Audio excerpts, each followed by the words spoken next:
Guys, రీసెంట్గా మన నాని అన్న ప్రొడ్యూస్ చేసిన కోర్ట్ అనే మూవీ అయితే థియేటర్స్లో రిలీజ్ అయింది కదా. సో ఈ వీడియోలో మనం ఏంటంటే గైస్, అసలు ఆ మూవీ ఎలా ఉంది ఏంటి అనేది డిస్కస్ చేద్దాం, ఓకేనా. అయితే ఇక్కడ ఫస్ట్ ఆఫ్ ఆల్ ఈ మూవీలో స్పాయిలర్స్ లేకుండా బేసిక్గా స్టోరీ లైన్ ఏంటంటే గైస్, జాబిలి అనే అమ్మాయిని చందు అనే అబ్బాయి లవ్ చేస్తాడు. సో అది తెలుసుకున్న జాబిలి వాళ్ళ మామయ్య మంగపతి ఏమో తనకున్న పొలిటికల్ ఇన్ఫ్లుయెన్స్ను వాడి చందుపై పోక్సో కేసు పెట్టించి తనని అరెస్ట్ చేయించేస్తాడన్నమాట. అయితే ఇక్కడ ఏంటంటే గైస్, అలా అరెస్ట్ చేసిన తర్వాత చందు ఎలా బయటకు వస్తాడు అండ్ తనకి లాయర్ సూర్యతేజ ఎలాంటి సాయం చేస్తాడు, ఇలాంటివన్నీ కూడా మనమైతే మూవీలో చూడాల్సి ఉంటుంది. సో మొత్తానికి అర్థమైంది కదా స్టోరీ లైన్ ఏంటి అనేది. అయితే ఇప్పుడు ఈ మూవీ ఎలా ఉంది అనే విషయానికి వచ్చినట్లయితే గైస్, మూవీ నాకైతే నచ్చిందండి.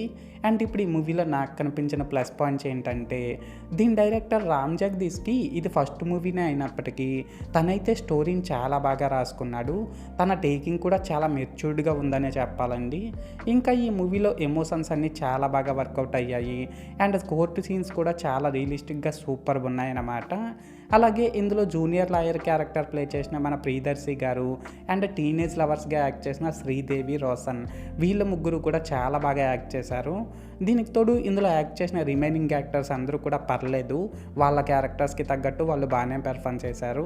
ఎస్పెషల్లీ ఇక్కడ ఏంటంటే గైస్, మంగపతి అనే క్యారెక్టర్లో మన శివాజీ గారు అయితే చించి పడేశారనే చెప్పాలండి.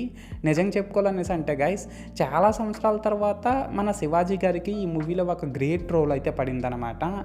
లాస్ట్గా ఏంటంటే ఈ మూవీకి మ్యూజిక్ డైరెక్టర్ విజయ్ బుల్గని గారు ఇచ్చిన సాంగ్స్ అయితే చాలా బాగున్నాయి, ఇది మీకు కూడా తెలిసిన విషయమే.